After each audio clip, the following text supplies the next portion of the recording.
Morning guys, afternoon, evening, wherever you are in the world. Sorry I was a few minutes late. I had a last minute reboot of my Mac here, trying to get all this stuff to work. So it's the first time I've tried this setup, right? So I just want to start with hopefully some confirmation that you can actually hear me.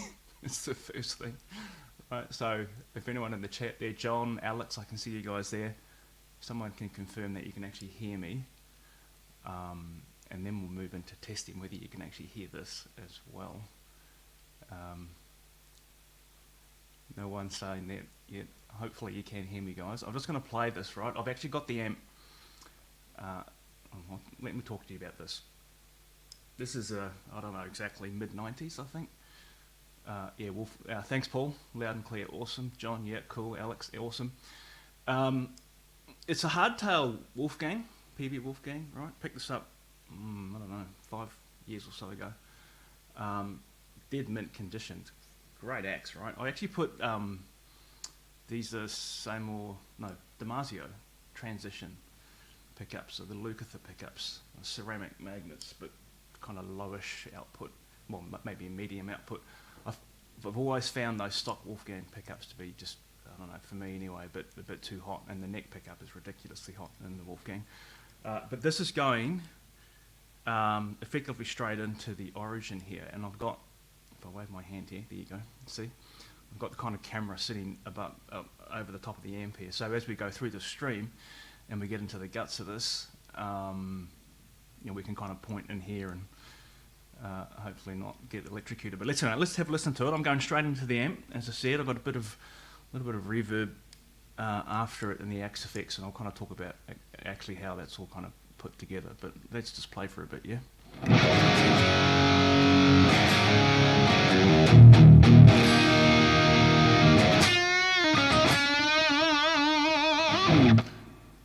Confirmation that that's coming through. I can certainly hear it in my headphones here, right? So I'm assuming that it's coming through on the stream as well.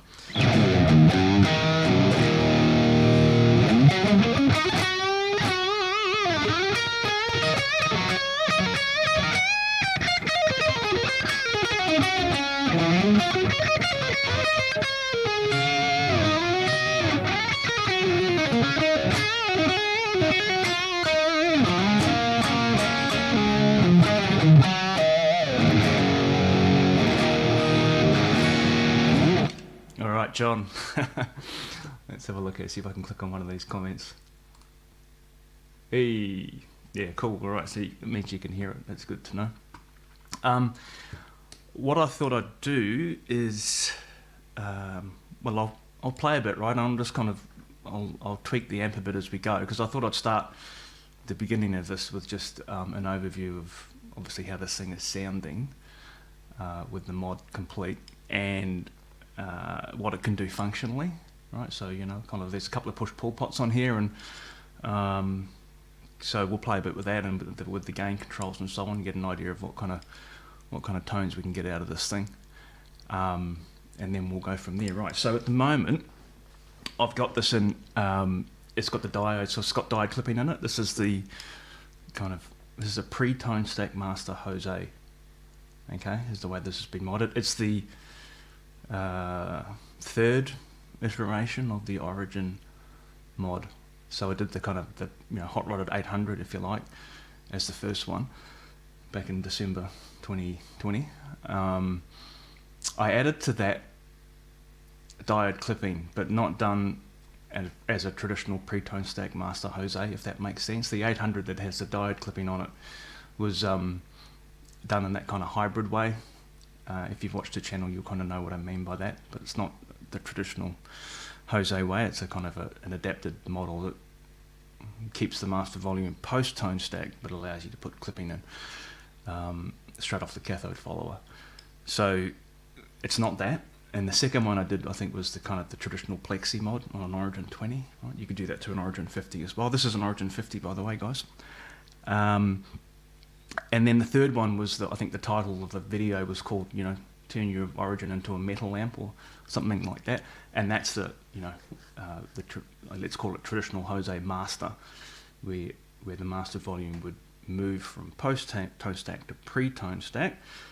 and you got your kind of diode clipping zeners, in this case I'm using zener diodes, hanging off that master volume. So with that said, let's play some tones, yeah, and I'll kind of tweak the amp and we'll talk a bit about what this thing can do.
Got two gains, right? So this mod is based on the Kelly amp, and the Kelly amp is, I would never claim that to be an original.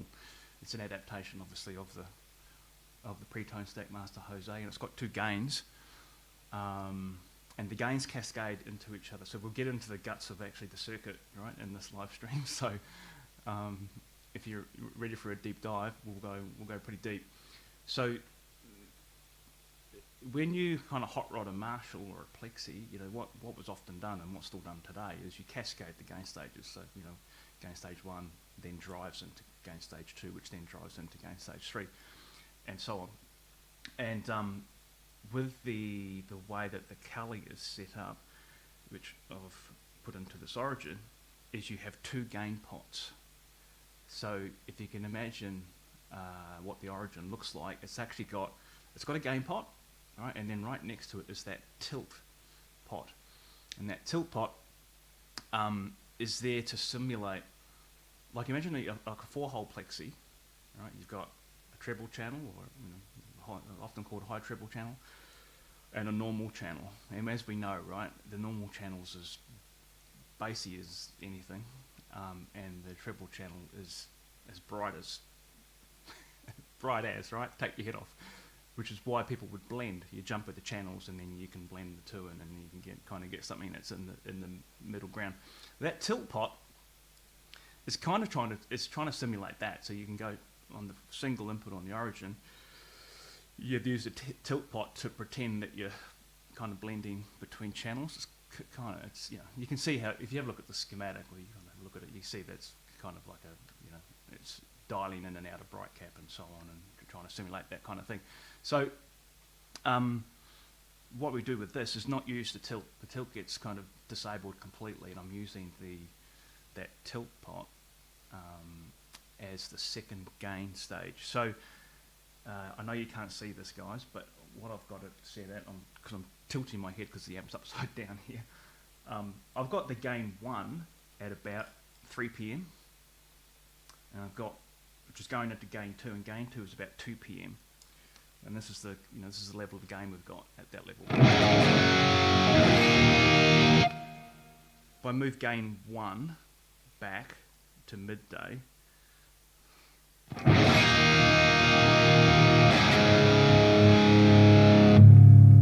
down to 9 a.m.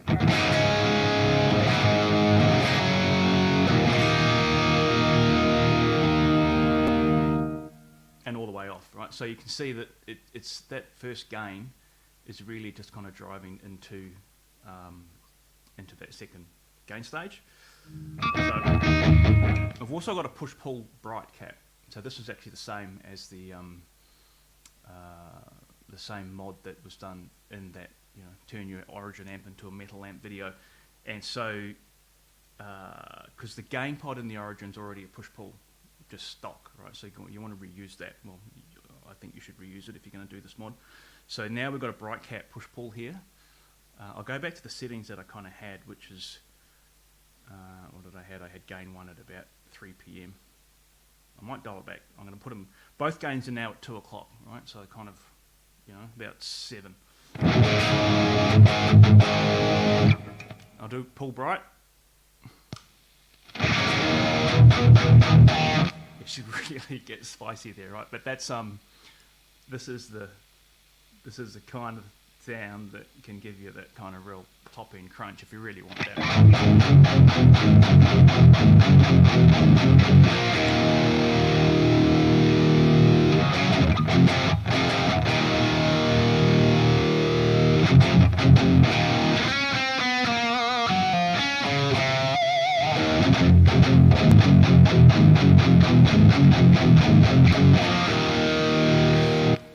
The guy that owns this amp actually came and dropped it off, and he said, I want Ride the Lightning tone. So that's why I've been hammering out that riff.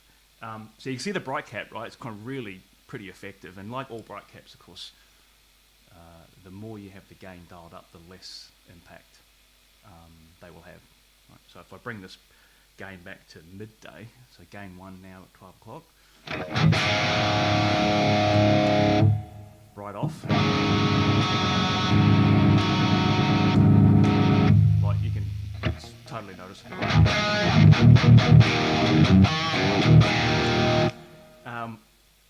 I know there's a bunch of questions in here, and I will get to them, guys. I'll just jump on this one because we're talking right about this. Hey Tony, glad you stayed up, mate. I actually thought about a 10 a.m. start here because I thought, well, in the northern hemisphere, in the UK, in Europe, it might be able to catch some of the guys before they head off to bed. That's that's 1500 picofarad. Okay, 1500 picofarad on that gain 1, and gain 2, which I'll talk about now, because we've got two gain pots. That gain 2, I've got a hardwired bright cap. So the Kali amp, and we'll have a look at the Kali schematic, right? Because I do. The purpose of this video, I guess, is to educate. Right? You can just follow, you can just copy the mod, fine, no sweat, right? But I do want to talk a bit about the kind of ins and outs of it, and in reference to the schematics, because if you can develop an understanding of kind of schematics and how they relate to what you're hearing, you'll really develop your amp skills. And I'm assuming you're watching this because you want to get in there with your soldering iron and do stuff, right? So yeah, the Kali has switchable bright caps on gain 1 and gain 2, right? Three-way bright switch, yep, on each of the gains. And look, for this Origin mod, I don't get into drilling and putting a whole lot of switches on the front and all that kind of drama. I guess you could, right? But it's just not worth it. So what we do is I just kind of hardwire a bright cap in on gain 2, and that's 2200 picofarad, which is in the Kali amp is the bright cap on the highest position, and then we have 1000 picofarad and 2200, I think. So I've got 2200 hardwired in, and then 1500 is kind of halfway. So you can imagine in the Kali we have 1000 and 2200 bright cap on gain 1, and it's the same on gain 2. So I'm using 1500 on gain 1 as kind of the middle ground. Let's move on. I'll take this bright cap back off. So bass, middle, and treble obviously is just as per standard Marshall tone stack. You'll find though that after modding this, the Origin tone stack will be way more responsive. All right, because I'll talk about why in a second. Let's just play with that.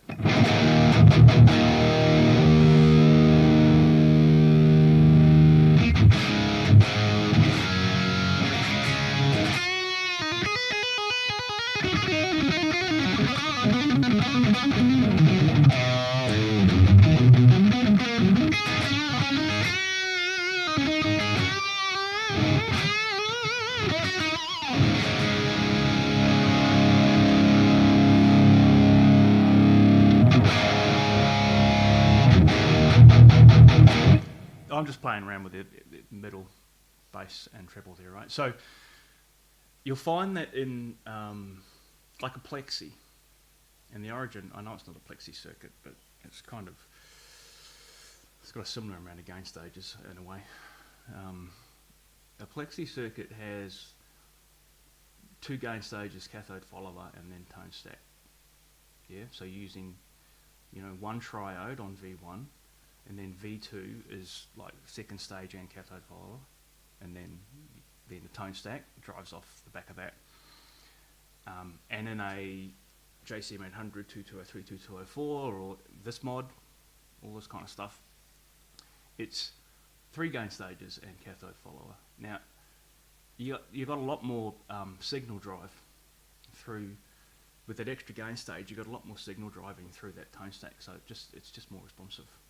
And it's why, one of the reasons why when you go to a plexi and you move the EQ around, it's like, oh, it doesn't do much, so you just ended up putting it all on 10, you know. So moving along, the output section of the Origin, it's got a master volume, of course, right? So that's where we've got our Jose master. And if I jump around here a bit, you're probably sick enough looking at me, so I'll move to this. And I forgot to bring my chopstick in, so I'll use my pen here. This is this guy here. I've got another camera here, right? If we really want to get in and have a look at some of the stuff, I can grab that camera off that stand there, or use another one. But you can see here.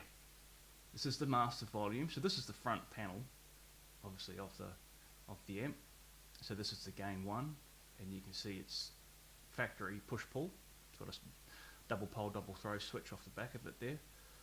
This is our tilt pot, which we're using as the second gain. Tone stack here, and then here's the master volume. So you can see I've ripped out the stock master volume pot. It's been removed from the PCB. I've got photos of this, right, which we'll have a look at. And that's just a 1 meg audio push-pull. And then presence pot, which is right next to it there. There we go. I've completely left that alone. I could have rewired that presence pot to old school Marshall, but you know, there's a limit to how much time I invest in these things. So this is, I don't think it needs it. Sounds great like that. So this is push-pull. The reason it's push-pull on the master is I can switch the diodes out, and this means you've got more of a kind of hot-rodded 800, right? This it's a lot louder, so I've just turned the master down here.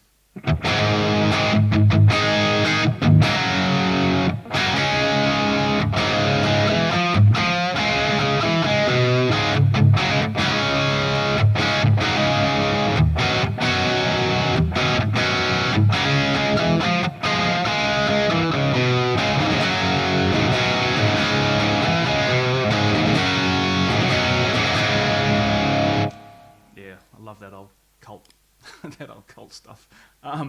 Yeah, so that's pretty killer option there actually. Without the diodes in, you've got a really kind of pretty percussive, pretty aggressive too, right? You know, Marshall there. So it's definitely worth just that little feature, because you can obviously, you could just hardwire the diodes in here, right, and just have it, you know, straight up Jose, diode clipping Jose, and it's just got that sound. But the push pull gives you that little option. Which is pretty cool, right? So back to the diodes in. And you can see it's a lot more compressed, and it feels more compressed under the fingers too, right? So to play it.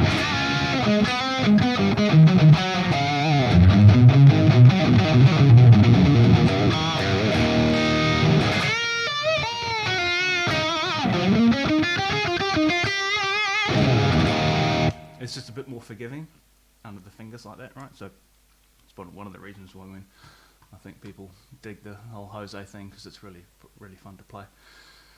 Right, that is a walkthrough of the amp. So I might go to some of these questions now, and then we'll head into the next thing I've got on the agenda in this little stream.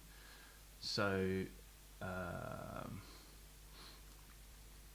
this one here. Origin 50 mod video, that's probably the one that we're talking about, the metal one. Can you do another one that is just the 50 from start to finish? found it confusing. Yeah, there is. Look, there are some.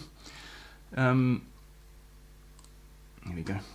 There are some differences between the 50 and the 20. They're pretty minor. Structurally, they're identical. There's a couple of,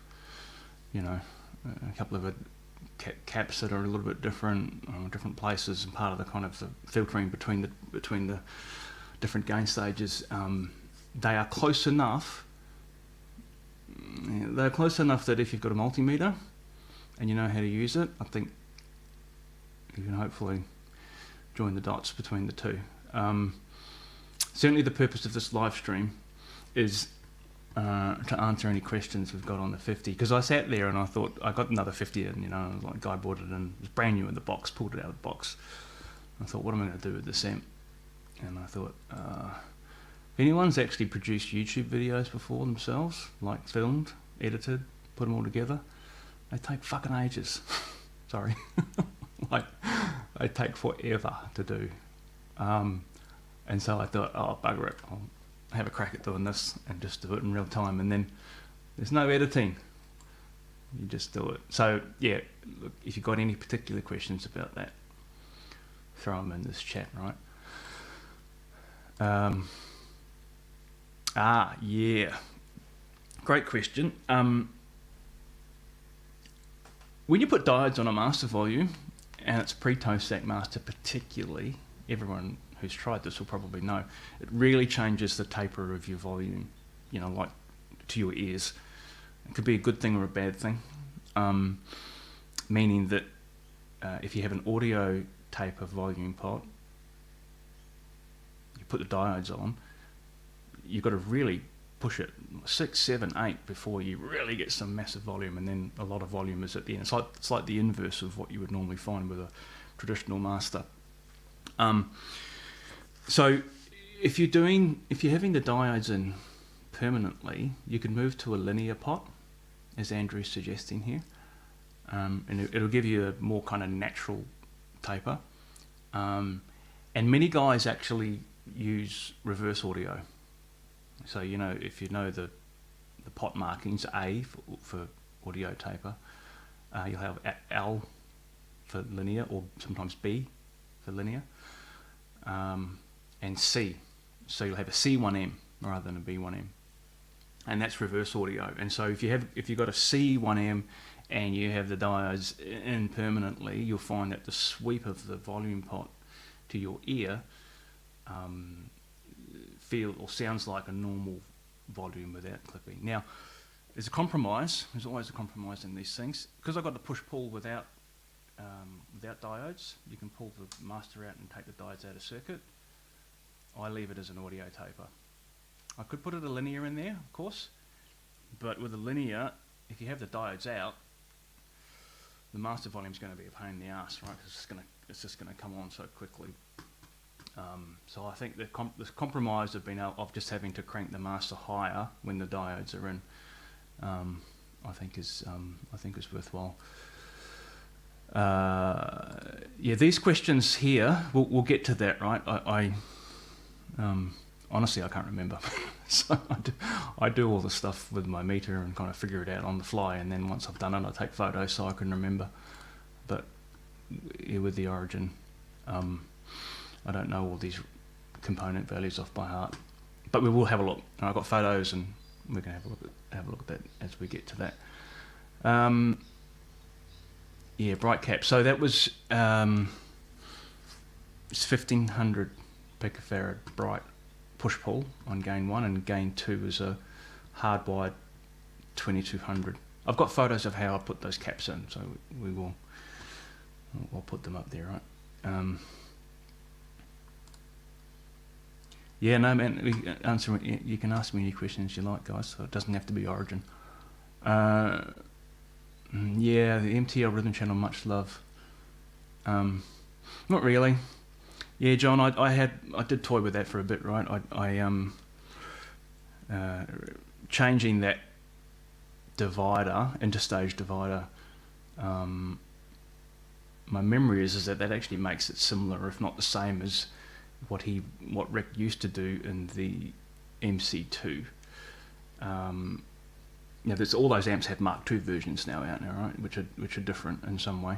I mean, I kind of, you probably noticed, guys, that I went through that whole stage in my development of, getting into the wizards, and I love those amps, man. It was awesome. But I'm kind of, I just don't look at that stuff anymore, to be honest. So no, I haven't played with that MTL, with the rhythm channel beyond what you've already described there.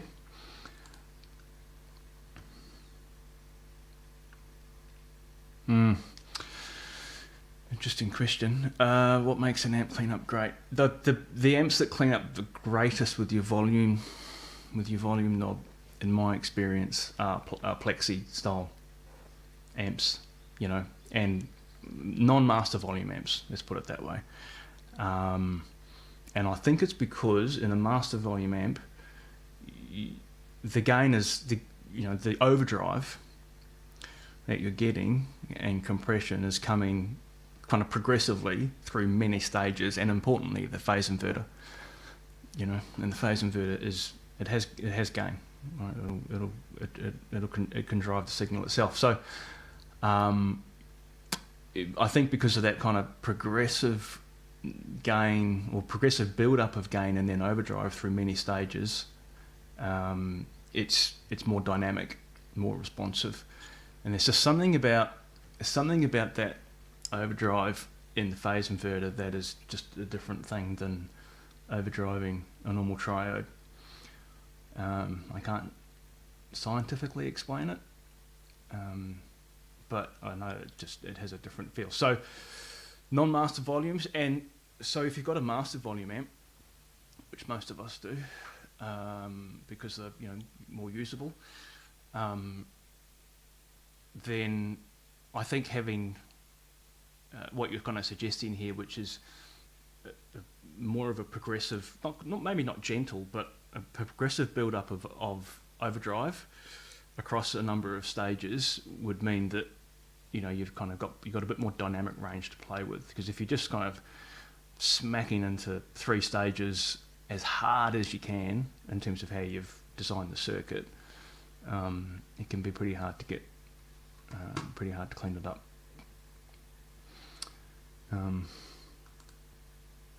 Sounds heavy, O3 V30. No, I'm not. I'm actually going to, when we get through this initial list of questions, I was going to walk through the rig, actually. Show you exactly how I got this set up for the stream. And because it's exactly the same. So if you've ever seen any of my videos where I'm not miking one of these cabs, normally the Marshall, and that's probably, 80% of what I do is not miking, because it's just too hard in this room, too loud. So I use a reactive load, right, on my rack, which is, I'm pointing because it's on the left of me here, and I'll show you how that's set up. So we'll do that next. Yeah, Alex, yeah, I got plenty of chopsticks too, but I forgot to bring one in. Oh dear. Yeah, we'll get to all the stuff, right? So these component values, we'll do that after I've got through the rig. How long have we got? Half an hour, man. Time flies. Okay, let's go through these. What's this? 900. Look, I don't know much about 900s other than I don't like them. An SLX, I've been looking for an SLX to pick up, because I do know that they're kind of much more traditional tube-based amp, whereas probably the first gen 900s are obviously a combination of solid state and tube, but my understanding of those circuits is most of the overdrive's coming from the solid state, and the tubes are just there for the triode stages, are there for God knows what, not much. The Mark III one I don't know much about. Someone contacted me a week ago, 2 weeks ago, about modding a 900 Mark III, and I kind of don't have time at the moment. I'm sorry, but yeah, look, if it's, I mean, go and have a look at the schematic. Maybe I'll find some time later today to have a look at that 900 Mark III. If it's I mean, this origin model, what we do with this model is we basically take the circuit back to a 2204 JCM 800 style architecture. Okay, so if you put up the 900 Mark III schematic against the 2204 and you can see some commonality, then there might be some hope. Modding PCB-based amps is not necessarily that easy though. Definitely possible, but not that easy. Yeah, this is a point of great debate, Alex, I think. Yeah, good way to get a thread going on one of those tech forums about the worrying of a presence pot. Yeah, I tend to agree. Look, I don't know. I like the, you know, I do like the old way. This is something kind of, I don't know. It's kind of a nice reference back to the past. Nice big scratchy presence pot, and it's hilarious when you watch everyone say, you know, do I need to put some WD-40 into my presence pot or something? That's hilarious.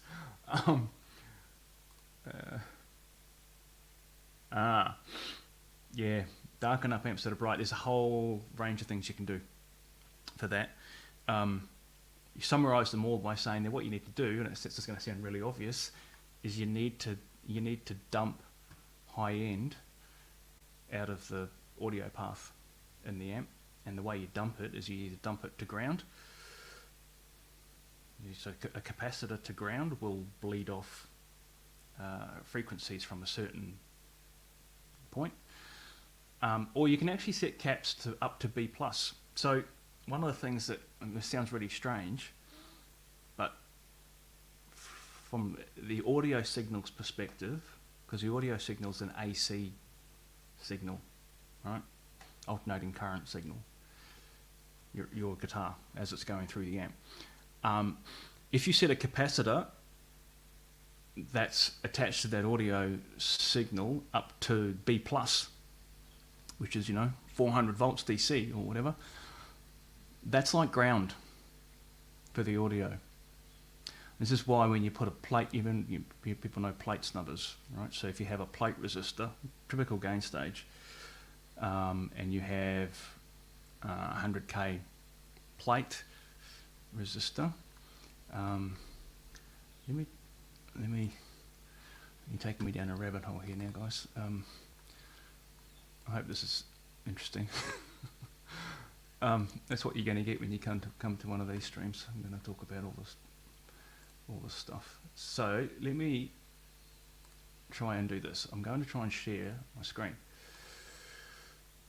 because I drew up this thinking that at some point we're going to talk about this. This is off my iPad. I've got it shared up on my monitor here. This is a triode, right? And one side of your 12AX7. Plate, grid, cathode.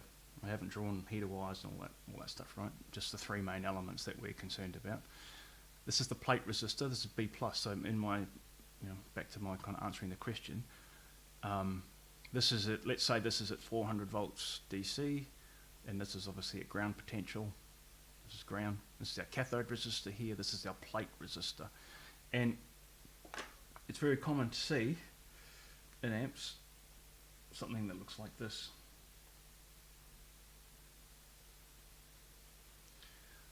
It's going to come up on the screen in a sec, hopefully, and it's a pretty rough drawing, but you'll get the idea. Which is, you basically put a capacitor across that plate resistor, and it connects up to the B+ line here. So in the same way that you can have a capacitor that is on the audio signal and it bleeds high end to ground, you can also do it up to the B+. And you look at schematics for high gain amps on the internet, and you'll see this.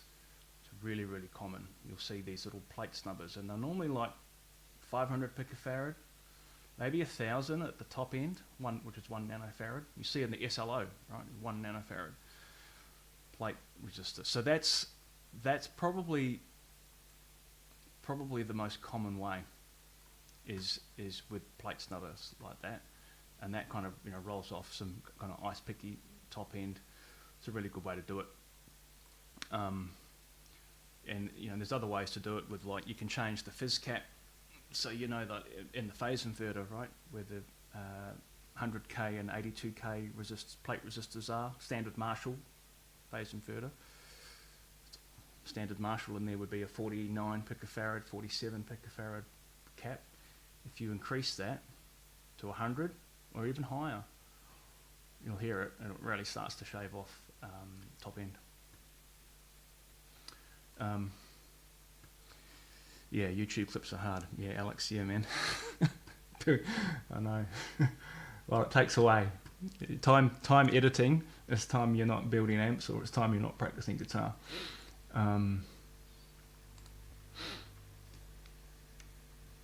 Noise gotchas in the mod. Yeah, when we get, we'll have a look at that, right? So I'm going to get through this kind of, man, I'm still 40 minutes in and I'm still at the beginning. I talk about some of where I'm using shielded coax, right? And that's kind of the, shielded coax can be a bit of a sledgehammer to crack a walnut, but it's worth it. Bit of a pain to do shielded coax, but totally worth it.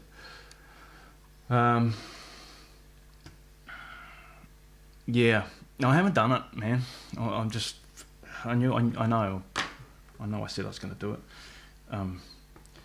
So this video will help heaps, because I've got it, well, pretty much. I haven't written it down, but from this video, you'll get exactly what you need, because I've got all the parts up. I've got the parts that you need up in my browser here, so I'm going to share those, and you'll see them.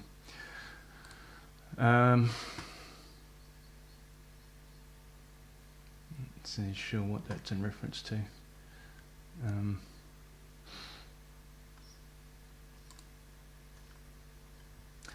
Notice that the output from the preamp gets grounded. Any particular reason why you did that? Output from the preamp goes to the phase inverter, gets grounded. Not sure what you mean there, Andrew. I don't ground the signal. If I grounded the signal into the phase inverter, we wouldn't have any signal. Not sure what you mean there. Yeah, the DS mod, great. DS is cool amp.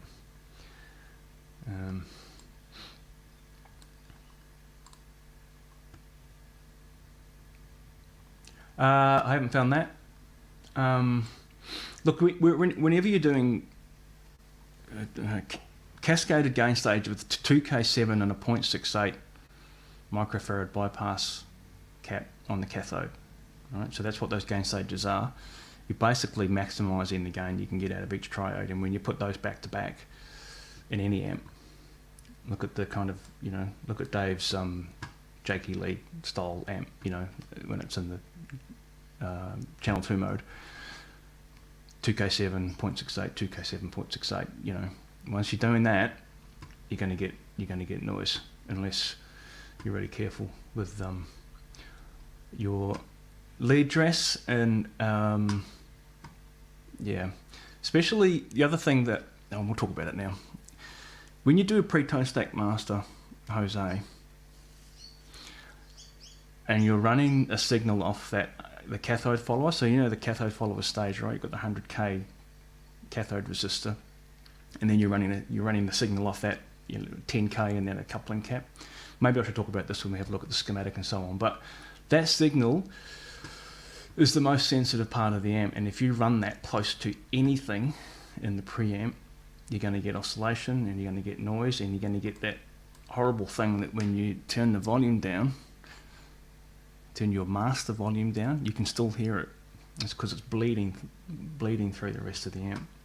So yeah, you got to be bloody careful. Hey man, how you doing? I hope you're enjoying your dinner. I was just talking to Shay before the live stream. He's about to sit down and have dinner. I'm sure it's a big steak. I bet. What else we got here? Scotty, hey man. Thanks, man.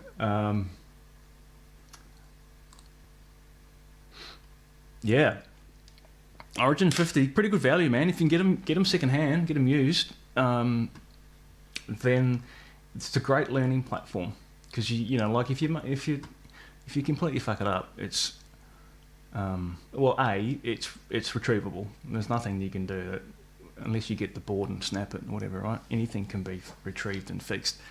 But you know, you're much better off doing some tinkering and some learning with a platform like that than on your 1974 JMP or something like that, right?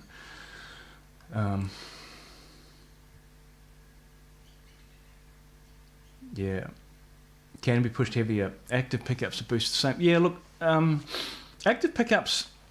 I mean, I think you can get just as much output from a passive pickup, if not more, than an active. Active pickup is more about getting a low impedance signal straight out of your pickup.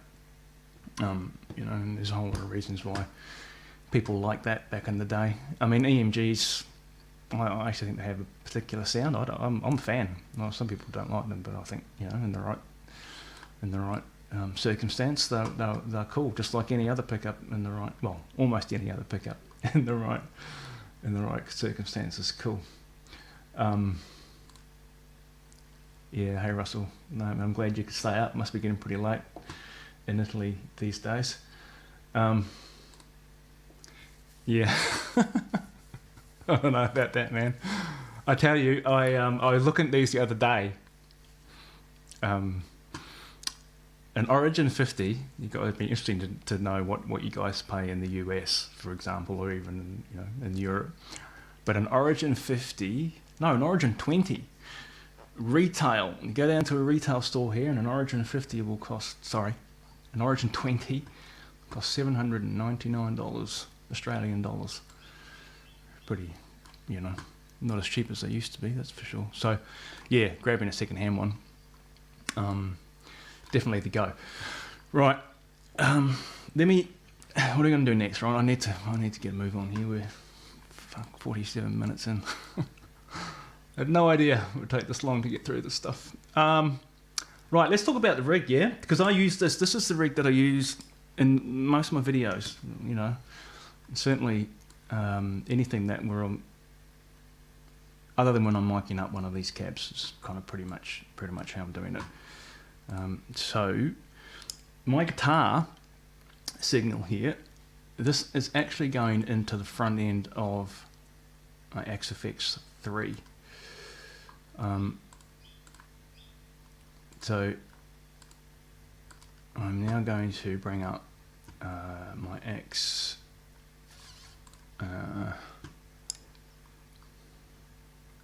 patch here, so you can kind of see how this all hangs together. And I just figured this, a bunch of people over the journey have asked, oh, you know, how do you set all this up? What rig have you got when you record your videos? Blah blah blah. Well, this is it.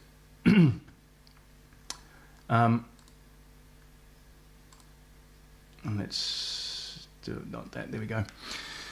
So this is the 99% of the time I'm just using this. So I've got my Axefx here, but I hardly ever use any amp models in it. Occasionally I'll bring up an amp model, just because I'm kind of maybe using it as a reference point. I might be tinkering with an amp like this, and I'll kind of go, oh, you know, is it too bright? Is it too dark? Whatever, and I might bring up an amp model, one of the presets here to check it out. But most of the time I've got it set up like this because I want to play tube amps. So it's kind of like, this is almost like a 4-cable method kind of a thing, in a roundabout way. This is my guitar input here, and I'll go through these settings, right? This is just kind of my favourite settings on the Axe, and if you've got an Axe, you can just pick up these blocks and use them. Maybe I should upload this thing to the Axe Exchange. Ooh, loud.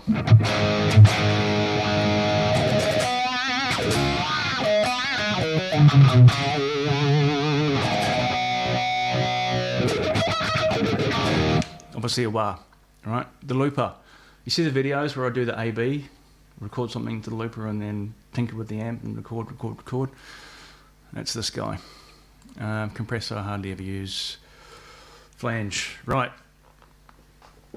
Through research, i.e. watching videos and copying other people's settings, this is the EVH flanger setting on the Axe. It's the good old MXF 117, and it sounds like this.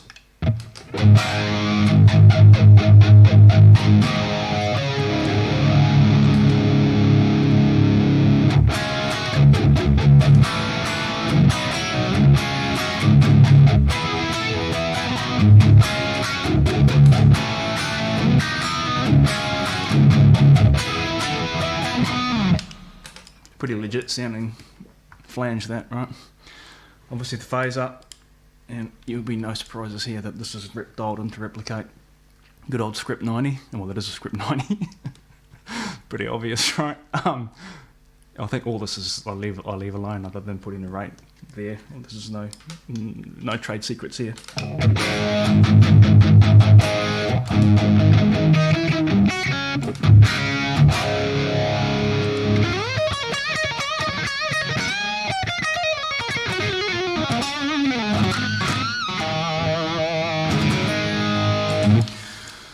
Yeah, drive. I only occasionally use. I hardly ever boost amps. I know it's a thing, but hardly ever use this. But ever since they came out with a clone replica, what do you call it? Clone model. I've been using that. So, do you want to hear what it sounds like? Let's try it.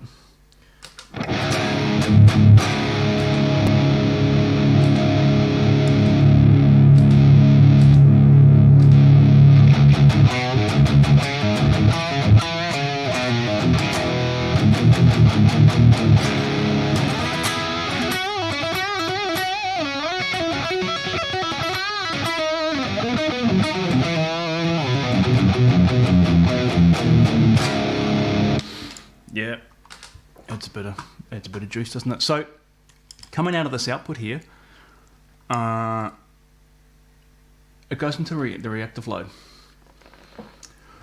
right? So, I've got a SIR reactive load. It's one of the originals, not the IR one, just the good old-fashioned original reactive load, the passive one.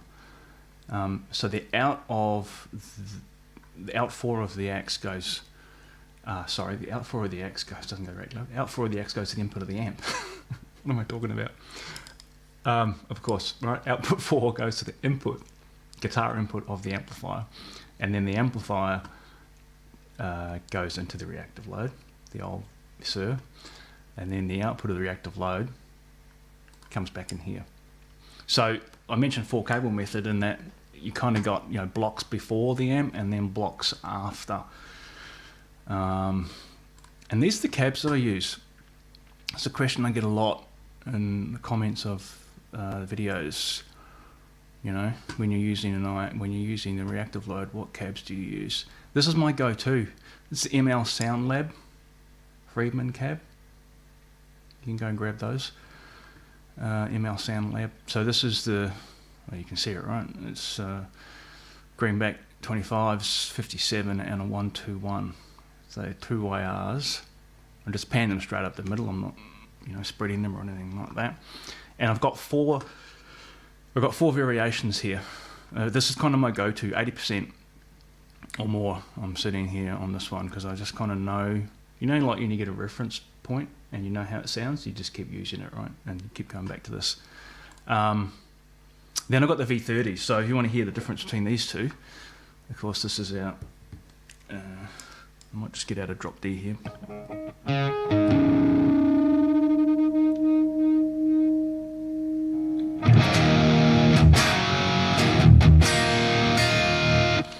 Sounds pretty good, eh? I could play with that all day. The V30s.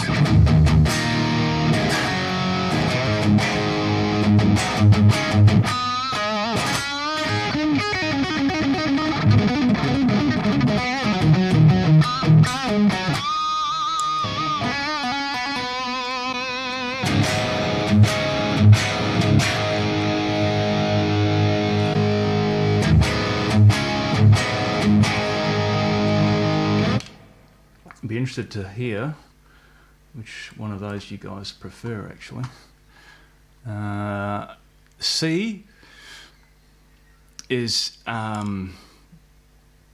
this is a own hammer, and it's the GNR. The GNR. What is it? It's called the GNR pack. I can't remember the name of this thing.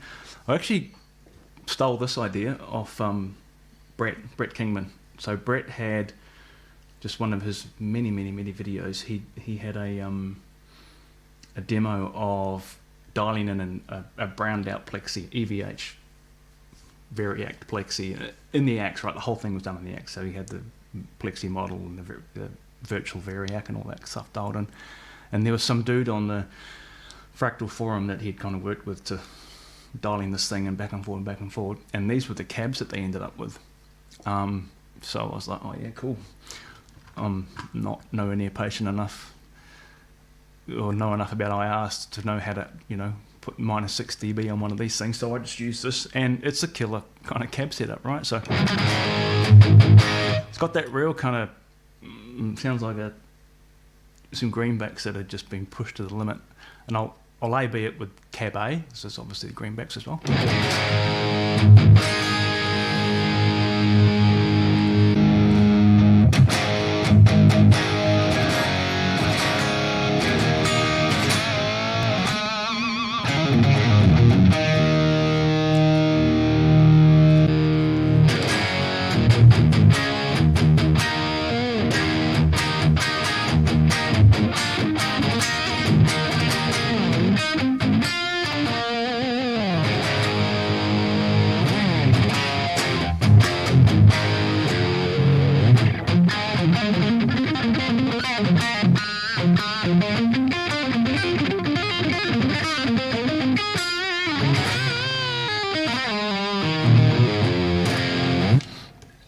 Sorry for all the badly played EVH riffs, guys. Just kind of happens. D, what is D? Oh yeah, D is the blend. So this is where I've got 4 IRs. So it's the original, right? It's the block A. These two guys here, and you can actually see them. I just got them muted on here, and so this is the blend, greenbacks and V30s together, right? Which is pretty, you know, yeah, it's pretty cool.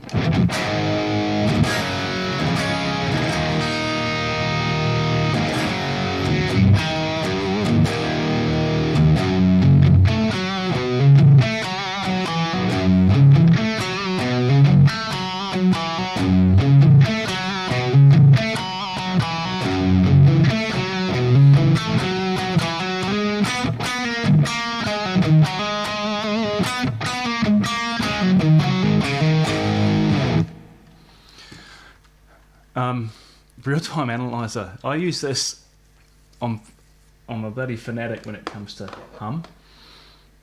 I'm saying most amp builders are, right? What they should be. So when I'm working on one of my own amps, own builds, I mean modding and stuff, you do your best, but you're only working within a framework that's there, right? I'm not going to reground and completely rebuild power supply or whatever in an origin. You take what's there. But I use this real-time analyzer because it can show you where hum is, and anyone who's had the problem of trying to figure out how to get rid of hum in your tube amp, it's all over the forums, right? You get into like, you know, the amp tinkering, amp building forums and stuff, or Facebook probably these days. A million questions in there. I've got hum in my amp, how do I get rid of it?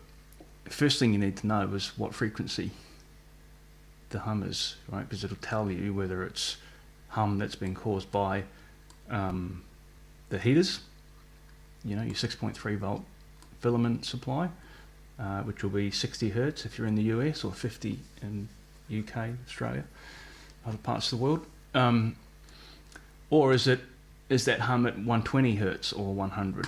So, you know, this real-time analyzer is great for that. I just put the strut up in here and kind of get into it and figure out what it is. So I use that for that.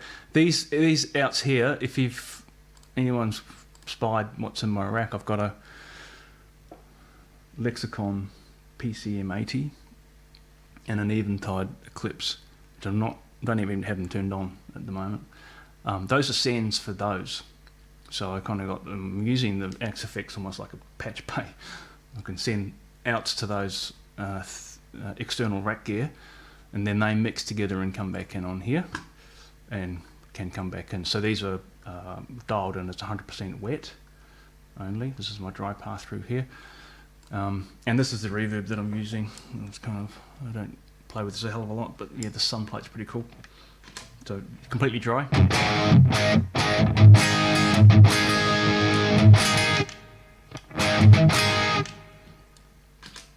And delays, I've got 2 delays here. These are you'll hear them, they crisscross. Hopefully that's coming through in stereo for anyone who's listening either on headphones or a decent sound system.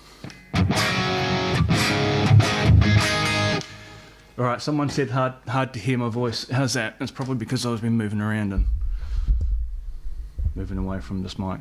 Tell me if that's any better, guys. Right, that is the rig. If there's no questions on that, I will, how do I do this? Stop sharing. There we go. Well, what we might do now is actually get into the guts of the mod, which I'm sure at the end of the day is probably why you came. I spent an hour pissing around with sounds. Sorry about that. So let's have a look at the guts of what we're heading for. So while I bring this up, I can't find it now. Where the hell is it? While I bring this up, let's talk about how the origin is actually set up and why the mod is a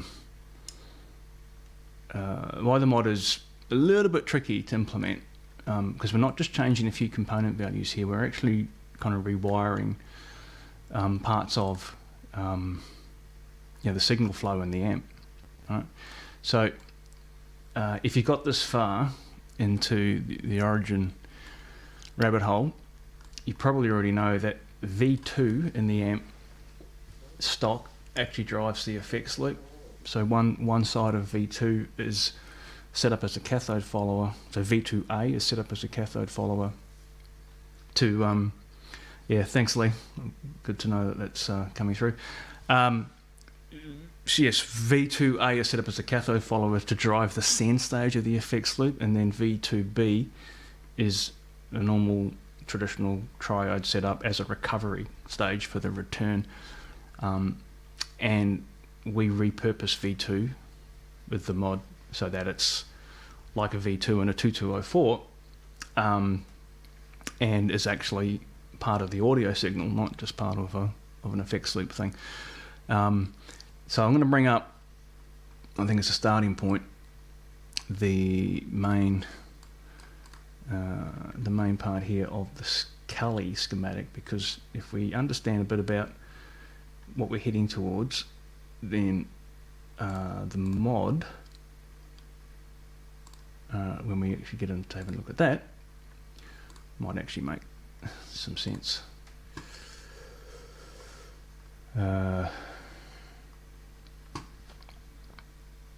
Might zoom this in a bit. So this is, this schematic is obviously in the Google Drive. That if anyone's bought PCB from me, that Google Drive is there and it gives you access to all the information and docs that I've got. But I think I've actually got the schematic up on the website too. I just kind of literally open sourced it. If you're not used to looking at schematics, then I apologise, but I just there's a couple of things here that I just want to point out, which is that we have 2 gain stages here, and you can hopefully see that between each of them is a gain pot. So this is gain 1 and this is gain 2. So remember right at the beginning of this live stream when I said, we've got gain 1 as the gain pot and then the tilt pot's been repurposed as gain 2, then this is what we're doing, because we've got, your guitar signal comes in here onto the grid of V1A and it gets amplified by this gain stage and through this coupling cap here. All right, the job of the coupling cap is to block the DC, because at this point in the amp you've got about 150 volts maybe sitting right at this point, DC. So that blocks it. It allows your guitar signal to effectively kind of pass through. Maybe that's the way to think of it. And then you've got a gain pot here, and this is adjusting the amplitude of the signal that then makes its way into the second gain stage, right? So through kind of this setup here. This is not a voltage divider. Right? And one of the things is you kind of go through the learning curve of the stuff and looking at schematics endlessly, which I did, and I'm sure many have. There is a difference between a voltage divider and this setup. This often people look at this and go, "Oh, it's a voltage divider." It's not. What it actually is it's a 68k to ground off the wiper of this gain pot, and it's a 68k grid resistor. It's a very different thing than a voltage divider. You can wire this as a voltage divider, but you get different results. It doesn't sound as good. R73 in the Kelly, I always do this as 100k now. Right, so if you built a Kelly and you want to tweak it, try that. Put 100k in there, much better. 68k just leans it out a bit. There's less gain. What this is actually doing, if you think of the 100k, if you've got a 100k resistor on a wiper of a 1 meg pot, imagine if the pot's on 10, right? If that pot's on 10, you've actually got 1 meg and 100k in parallel. So your load there is less than 100k. Right? So that 100k to ground on the wiper is actually kind of changing the total load of that gain pot. And why would you do that? Well, if you lower the total load of a gain pot that follows, or any pot that follows a triode like this, it'll knock bass out. The actual impact of that is that you'll filter out bottom end. And so it's a great way of actually reducing some bottom end and some gain coming out of this thing. Because the trick, back to the question about amps that clean up nicely and all that kind of stuff that was earlier, the real trick with building, designing and modding is getting this interstage stuff right. So setting up your gain stage, what plate resistor, how are you going to set up the cathode, are you going to have a cathode bypass cap? That's all really important, of course. But managing the signal between the gain stages, arguably more important, I don't know, as important anyway. And so you can see these guys here are doing that job, right, along with the gain pot. These are the bright caps here. So as I said, I do have a push-pull set up for gain 1 on the origin mod here, and so it goes from simulating this, I'm gone from off, and I've taken a middle point here, 1500 picofarad. Moving to V2, and the gain 2 here on the Kelly is is the tilt pot on the origin, right? That's a 1 meg, and it's in the origin of 50. Both the gain pot and the tilt pot are 1 meg stock, so you can leave them in the PCB, which is awesome, right? Don't need to pull them out or anything. In the origin 20, they're 100k. Don't ask me why. The 100k pots in the origin 20. So if you're going to do this Kelly mod to an origin 20, you really need to pull those pots out and put 1 megs in there. Otherwise, I think you're going to get some. You won't get the results that you're looking for. So I mentioned that in the way I did this mod, the bright cap for the second gain pot, which in the Kelly is again a three-way switch, hardwired. I hardwired 2200. So if that switch is not there, and that 1000 picofarad is not there, we're just going a 2200 picofarad bright cap straight from the input. You got to hopefully visualize this stuff in terms of what does the pot look like, right? Well, the pot has 3 lugs on it. It's got an input, which is lug 1. It's got a wiper. It's this guy here. That's the middle one, and ground. Third. So we want a bright cap to run between the input and the wiper. And the bright cap allows high frequencies to pass through. Right? So if this pot's dialed in at 50%, halfway, then we've still got a pathway for high-end frequencies to get literally bypass this and get through into the rest of the amp. And it's one of the reasons why when you put the pot on 10, right, so the wipers all the way up to the top here, this guy has absolutely no impact. It's because you've effectively now got a short circuit between this point and this point. Hope that makes sense, right? So, you know, you can hear it. When you put a pot on 10 that's got a bright cap, you don't hear the bright cap anymore because it's completely out of the circuit. And now we're kind of standard Marshall from here. And it's 470k, 470k. This is the voltage divider now, the way it's set up like this. Yeah, in contrast to this. You can see how this is different. It's kind of reversed. 470 picofarad, kind of, let's call that a bright cap over the top of the 470k, or triple pico, some people call it, into the grid. And this is all now standard Marshall until we get to kind of here. And again, this is more complex than it needs to be, because in the Kelly, we've got switchable master volumes. But the point of showing this really is that to set up a Jose master in the traditional sense of a pre-tone stack, means before the tone stack, right? Pre-tone stack master. You've got to move the position of the master volume, because most master volume amps have the master volume after the tone stack. Yeah. So if you want to move it, you got to kind of do some rewiring in this thing, and then the master volume becomes pre-tone stack. And so coming off this 100k, which is the cathode resistor for the cathode follower, we have the 10k, and then this coupling cap here. This is all standard Jose mod. There's no secrets here. In the Kelly amp, I have a relay. That's what that is. It's the relay that switches between the two master volumes. So ignore all of that, because that's not in this amp. We just have single one master volume. And then I've got two zener diodes. So the push-pull pot and the master volume, which I had up on screen just before. This guy here. Where's my non-conducting pen? I'll use this Apple Pencil. Hopefully non-conducting. There. That's the push-pull master volume there. So double pole, double throw switch. And you can just see where the tip of that pencil is. That's a zener diode there. That's this guy. That's these ones here. Right? Sorry, I'm pointing at the wrong screen. Apologies, guys. These two zener diodes. And in this amp, I have used 20 volt zener diodes. So what you've been hearing, you know, the amp, that's dialed in, 20 volts there, right? Now, this is a huge opportunity for tuning. So when you do this mod yourself, or if you've already done it and you're kind of, you know, interested in exploring different ideas, then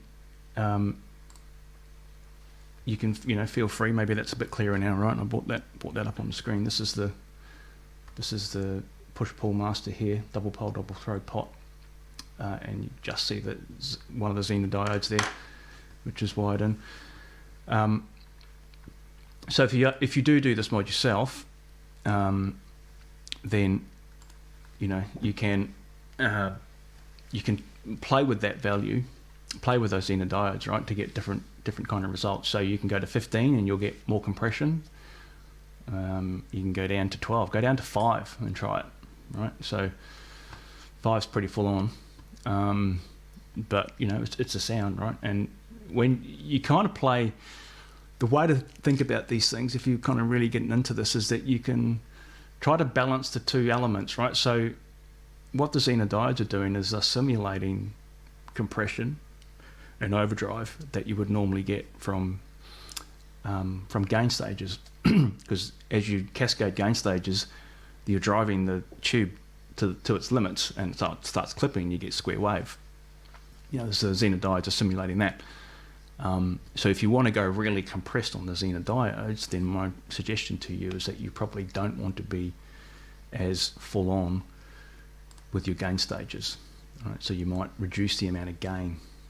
You know, lower plate resistors, more interstage control of the signal in between stages to reduce it, so that you get less gain coming through. Otherwise, you'll end up with at risk of kind of creating a bit of a mess, to be honest.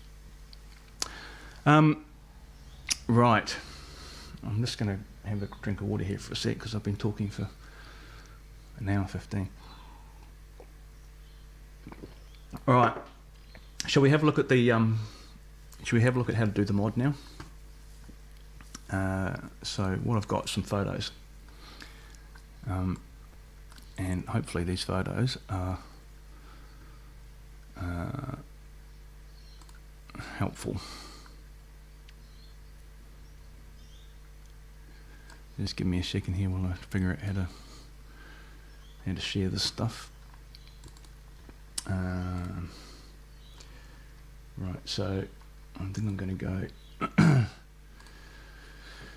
to that, and then I'm going to share my screen here.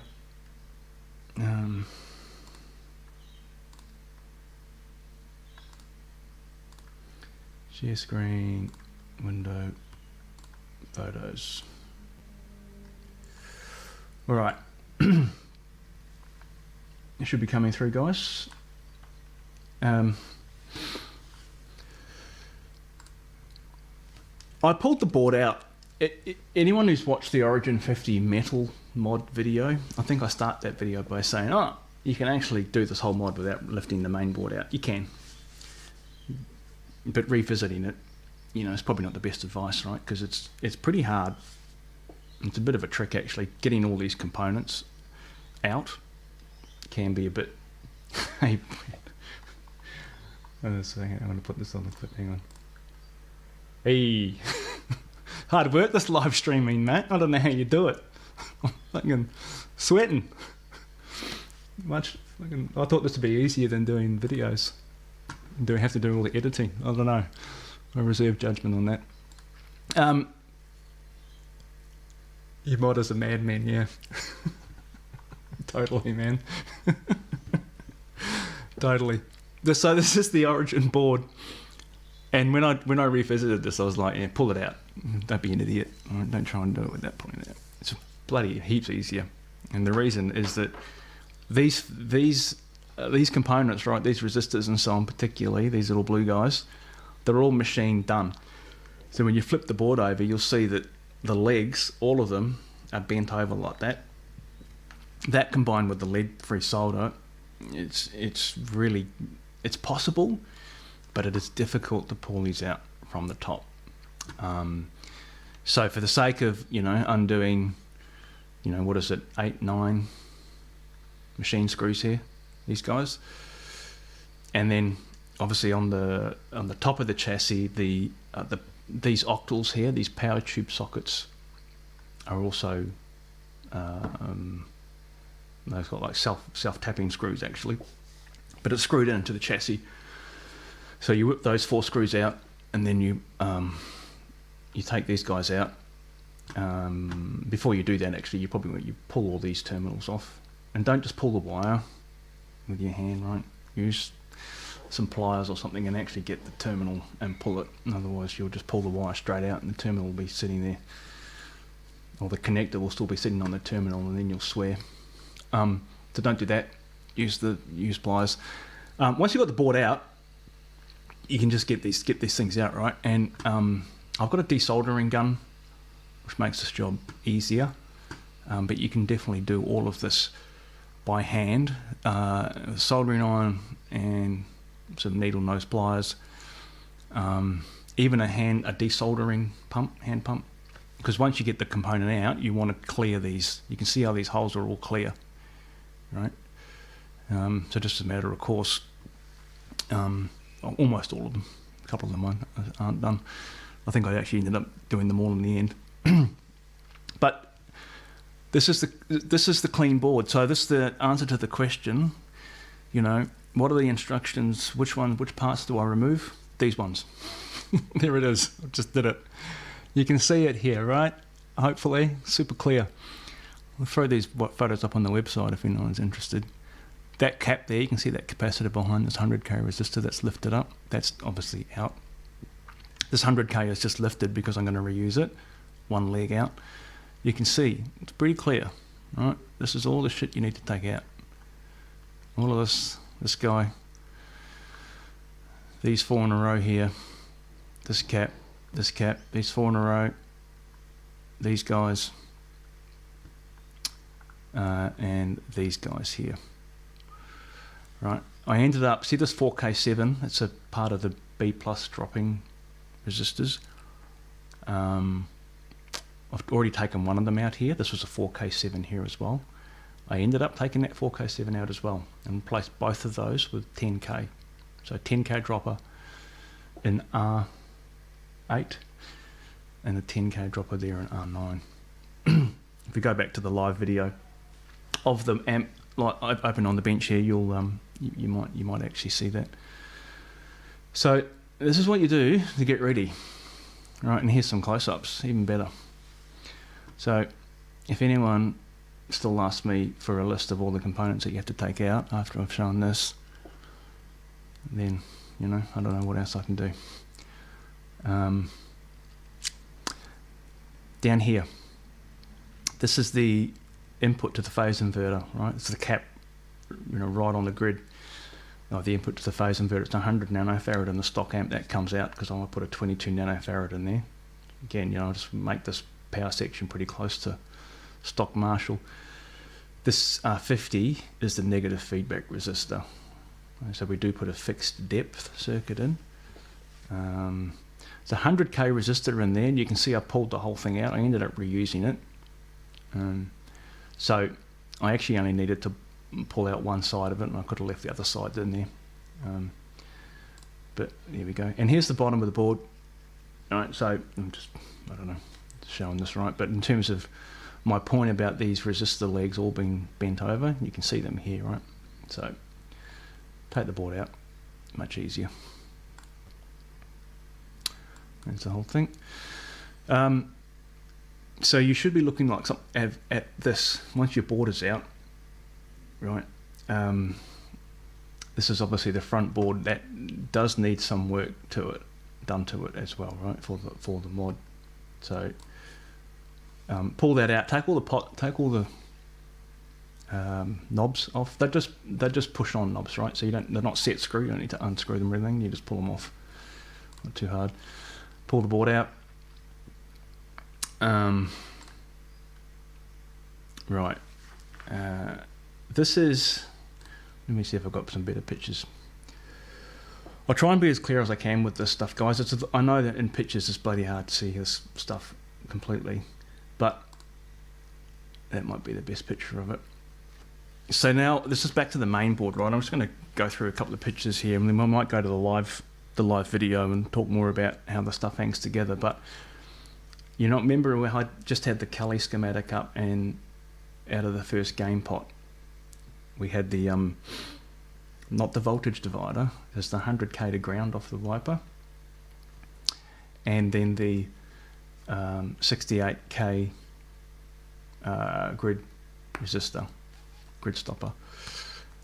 That's what this is. This 100K here is coming off the wiper. So the bottom of R67 here that's where that's going, and that's because that's connected to the wiper of the gain pot. And you could do this stuff, right? The way that you figure this stuff out is you use your multimeter, going back to here,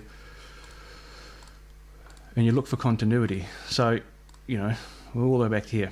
So I'm figuring out how do I get a connection here that allows me to run a resistor off the wiper to the gain pot. Well, first thing you do is you figure out which one of these pins is the wiper for the gain pot. Right? Not that hard to do, you can do it. And then you set your meter on that pin and see it on here, and then all of a sudden beep beep beep, there it is. Right, okay, right, now we're in business. So just through a process of investigation, really, you find this stuff. So the reason that this is all looking a bit complex in here is because I'm reusing this relay. So we've got a push-pull bright cap, for gain 1, and in the stock origin, that push-pull is boost, right? Pull boost. And that pull boost switch is driving this relay right here. And that relay is it's a double pole double throw relay, and in the stock circuit it's changing things in this network of caps and resistors, and it also sets a ground to this cap here. This cap here is the cathode bypass cap for V2B.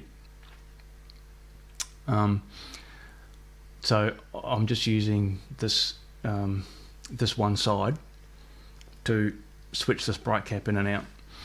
So if this is kind of clear, what you can see is a 100k resistor here off the bottom of R67 into this side of C61. The other side, I'm getting this is a ground reference, right? It's the closest ground reference I could find, which is at the bottom of R63, at the top of the picture there.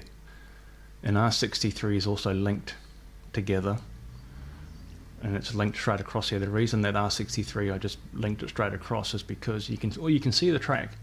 This track here is the ground for this cathode bypass cap, and I just said, remember, in the stock origin, that relay will toggle the ground off and on for that bypass cap, and I just wanted it in circuit the whole time for this Jose mod. So that just gives me a ground on that cap and puts it in circuit permanently, and then I'm tapping the ground off there to use it over the side. And you can see this is the 1500 picofarad bright cap that's switching now, and it's switchable because it pokes into these two holes here, and that is giving me a switchable relay, using the relay to switch that bright cap in and out. And the 68k resistor that's flying across the top and heading over to the top of C51 here, that's that 68k grid stopper. So remember from the Kelly scheme, you can go and look at the Kelly schematic afterwards. It's on the website. Gain pot, wiper, 100k to ground, and then 68k into the grid, because the top of C51 here connects directly into the grid of that of V2B. To make all of that work, there's one thing you need to do at the bottom of the board, and you just need to link these guys. I don't even know what the component references are. Sorry, but you can see it here, right? It's I think that's R67. I can't remember. I don't write the stuff down. I just kind of do it, use the meter and figure it out. But you can see it here, right? I'm giving you the picture. So that's really important. That links together and allows that bright cap, the relay network and the switchable bright cap. You got to have that guy bridged, otherwise it's not going to work. We're looking at the bottom of the bottom of the PCB board now. Pot board. PCB board. The bottom of the pot board. So that's this guy. Okay. So what we're seeing here is a photo of it flipped upside down, and we're looking at these two pots. This is gain and tilt in the stock origin. So it's an L amp. It's gain 1 and gain 2. So let's flick through. Sorry, it's 1200. What did I have? I'll go back and look at that. I've been lying the whole time. 1200 picofarad bright cap on gain 1. Apologies. There it is in orange and black. Not 1500. 1500 is, here we go. I've gone too far. So this is the underside of the pot PCB. This is gain 1,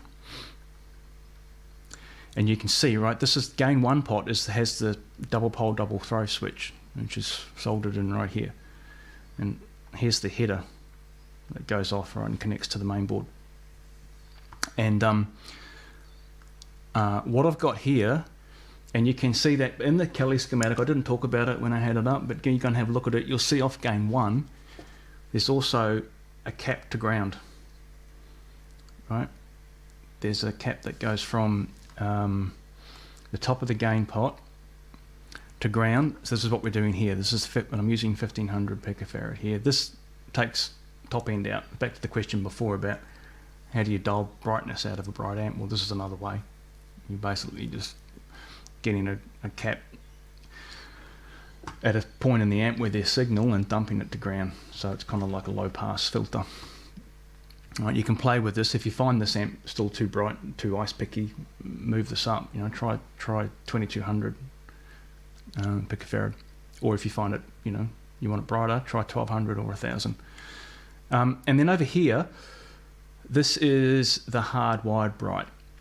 So as we know, right, a bright cap has to go from the input to the pot, which is this side, in these PCB mount. And here's the wiper.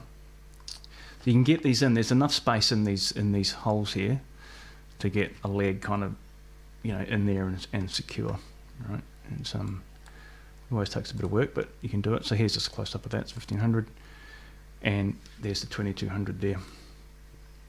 And there they are, probably even clearer again, right? Sitting there together.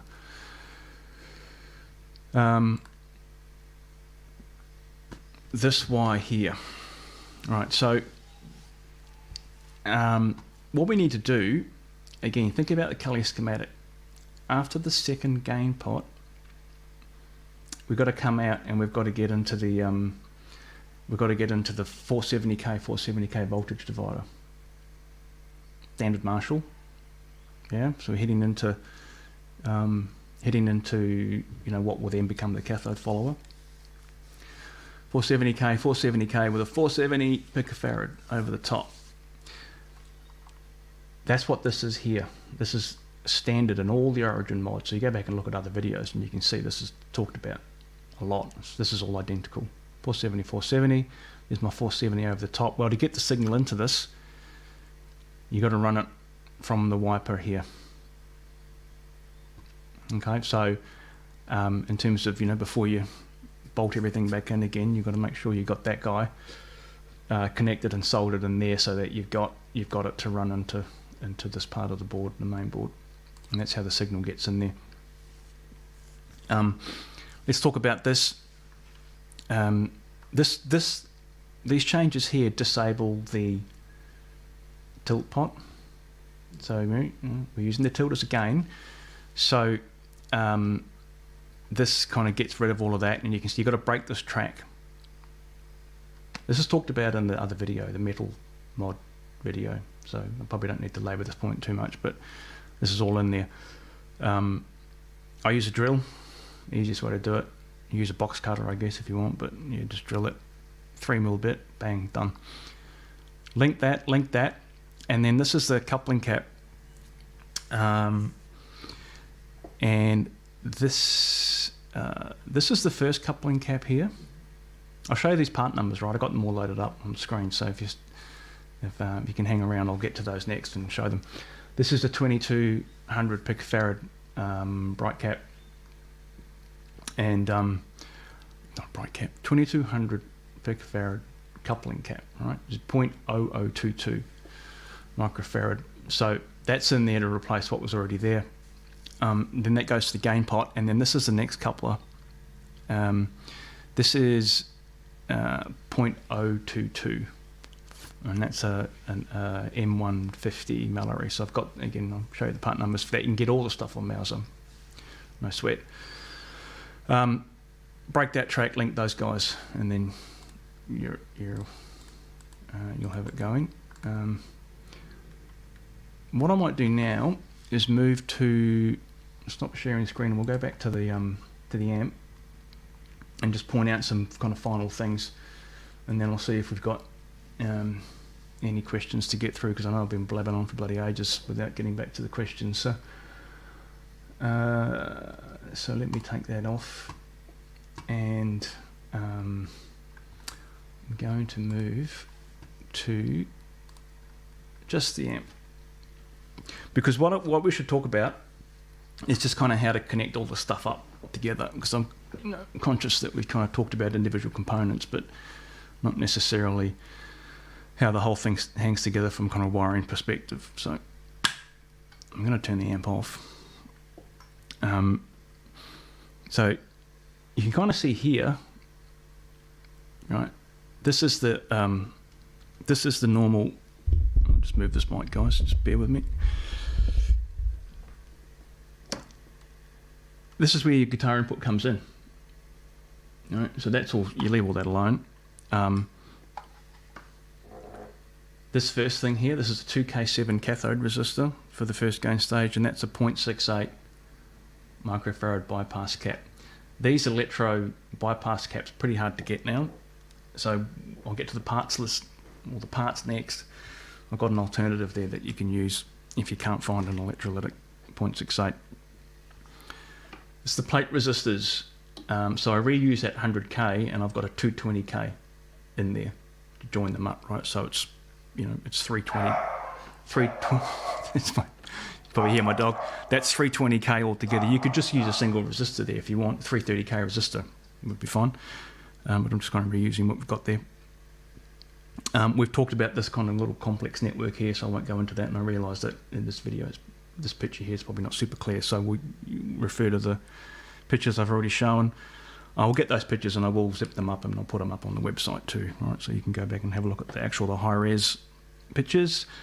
Over here, this is another 2K7 cathode, right? So, you know, classic Marshall high gain, right? 2 cascaded gain stages with 2K7 cathode resistors. Here's the first one, here's the second one, and that's bypassed with this 0.68 microfarad. And as I said, I'm using that Y here to link it so that it's you know, the two things are well, so that cathode bypass cap is always in circuit. So from there we come out of the second gain pot and we make our way to this side. So as we know, right, V2 in the origin is used to drive the tone stack, and this side of V2 is set up like a cathode follower, and this side of V2 is set up like a normal plate fed gain stage, which is the reverse of what we would normally see. Normally you'd see in a Marshall, you'd see your normal, you know, gain stage on this side and the cathode follower on this side. And this is why we're going to kind of reroute the signal over to this side, 470K, 470K, right? And it comes in on this side of V2, and then this blue wire here links the gain stages, and I'll get some clear photos of that too, right? I realise that, you know, with the way the camera's positioned, doesn't come out super clear. This is the same on all the mods though. There's no changes here. So that comes in and it connects the plate of V2B onto the grid of V2A, just like you would see in V2 on any kind of standard Marshall 220, you know, Plexi 2203, 2204, and countless other amps. Then here, I'm pointing at it right here, is 100K. That's now 100K cathode resistor, and then coming up vertically off the board is a 10K. That's the 10K. This is the one into the Jose mod 10K, and here's our coupling cap. I'm using a 220 nanofarad cap here, right? And then we've got to get to the master volume now, right? So pre-tone stack master volume, shielded coax. This is glued to the board, okay? Shielded coax, and here it is here. Comes across into the input of this master volume, and the master volume's got two back-to-back. Can I make that even better? Maybe, there we go, slightly better. Two back-to-back zener diodes, 20 volt zeners off the input and then onto the switch here, and then this little wire here, you know, linkage here, right? That's giving me a ground reference on the switch, so when I push pull on that master volume, I'm bringing the diodes in and out of circuit. And then off the input,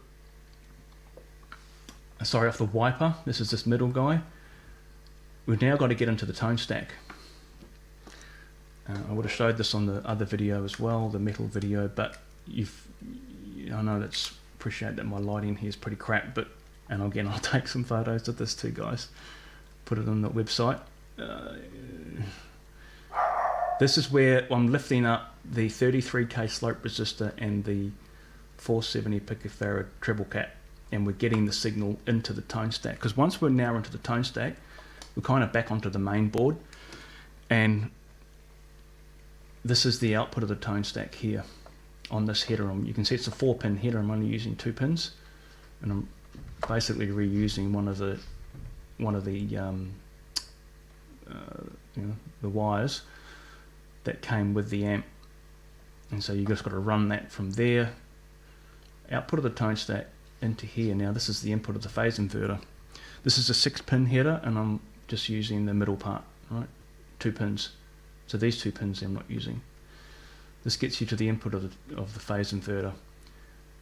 This is 100 nanofarad in the stock amp, and I've taken that out. That's a 22 nanofarad. Okay. This wire here, this is all, I was going to say left unchanged, not exactly. This is the presence pot. This gets you, this brings the presence pot into circuit, and again, originally it's part of the 6-pin header, and this is a 6-pin header. It connects to here. I'm only using 2, right, because I don't want to connect this other stuff, otherwise it's going to mess up what I've done with the master volume. And you've got to, basically the way you can reuse those cables that you get with the stock Origin, like you get your 6-pin header, get a box cutter, put the plastic cable down, you know, the socket, what do you call it, jack, I don't know what you call it, whatever it is, plastic thing, you know, put it down on a hard surface, get your box cutter, and there's little grooves actually already there, and you just press down with a box cutter and they'll just split apart, and then you can kind of, you can reuse them for this kind of work, right? So that's your presence pot there. And the last thing to talk about is just the depth circuit. Now, again, I've shown this is all the same in all the different mods that I've done other than the Plexi mod, I think. So the 800 mod has this, the metal mod video has this 100k negative feedback resistor. That's R50. You lift one end of it, and then here, again, I'll make sure that this clear photo of that. It's a 220k resistor with a 4700 picofarad, you know, 4.7 nanofarad, same thing, right, in parallel with it, and that gives you your depth. So nice, you know, thump. The Origin 50's negative feedback comes in on one of these wires here, this guy, that one there, and it's off the 16 ohm tap, right? So, and I mentioned before about how I took that 100k out, and the reason I took it out is because I was thinking of probably putting a 47k in there, and then when I went and had, you know, trying to check that out, I actually plugged the jack in and into the speaker jack and kind of used my meter to figure out where the negative feedback tap was coming from. It's off the 16 ohm tap, so 100k with 16 was kind of what I was looking for, and so that kind of worked out, and I left it like that. How are we going, guys? 1 hour 38. Okay, I actually thought this would probably take a couple of hours. The last thing, I know there's some questions here, so I'll make sure we get to those before we wrap up. But I want to show you the parts, and I know when I started out in this whole caper, finding the right parts to order, or knowing what parts to order, probably one of the more difficult things, right? I remember some of the first parts orders that I got from just some Australian-based suppliers, and I think back to what I ordered. I think, man, what the hell was I thinking? Because I was getting caps that were rated way too high from a voltage perspective than what I actually needed. You know, talk about, you know, playing it safe. I mean, these, you know, probably caps that probably could have been rated for 50 volts. I had 350 and all this because I didn't know what I was doing. This was a while ago, right? And so getting some tips about, you know, well, bloody hell, what components do I use? Let's do that, and hopefully this might be useful for folks. So I'm going to share my screen again. Let's figure out how to do that.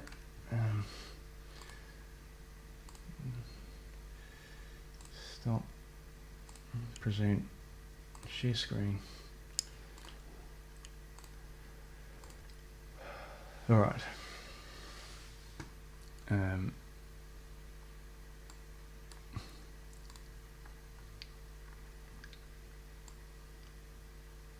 Is that? Let me try and zoom in a bit. I can see that it's probably not the clearest. No, it's probably too far. How's that? Hey. Hey guys, we got Dave. Hey Dave, mate, you missed all the fun, mate. Been blabbing on for an hour and 40 on this stuff. Hard work. So let's have a look at these components, right? So you can see I'm using the first coupler that I replaced for V1A. I was using one of these Vima caps, and so these are the ones, right? This is the actual stuff. This is the actual part number.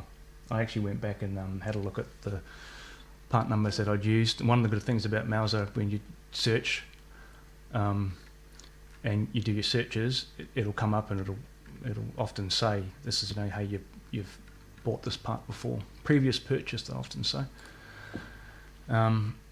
So yeah, I won't read all these numbers out, right? You can look at these on the video and find them yourself, but that's the guy.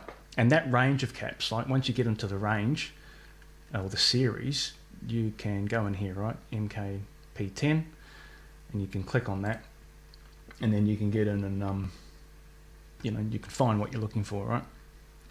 It's just, as I said, knowing where to start. What's the right ones to start with is the tricky thing. These are the Mallory M150s. All right. So I tell you, when I first had to find these myself, it took me fucking ages. So hopefully this is helping some people, because I'm going to show you where they are. There they are. Right, that's the part number. Once you find them, all good, right? Store them away. You can go and grab me anytime you like. These are great caps, not at the level of the Synergies or new old stock mustards or whatever, but you'll see heaps of quality production amps today are using these throughout, right? All coupling caps, presence pot, all the way through. So these are cool, right? If you're into building or modding, if you're kind of Marshall-oriented stuff, right? Marshall-oriented circuits, you're going to build a plexi from scratch, 2204, whatever, and not get a kit, right? Start assembling your own stuff. These are good because they're not too expensive. So you can kind of kit your workshop up with a bunch of these guys.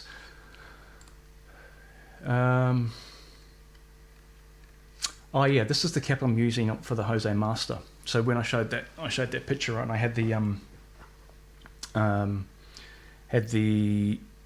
off the 100k cathode follower, we've got the 10k resistor, and then we got that cap that blocks the DC off the cathode follower.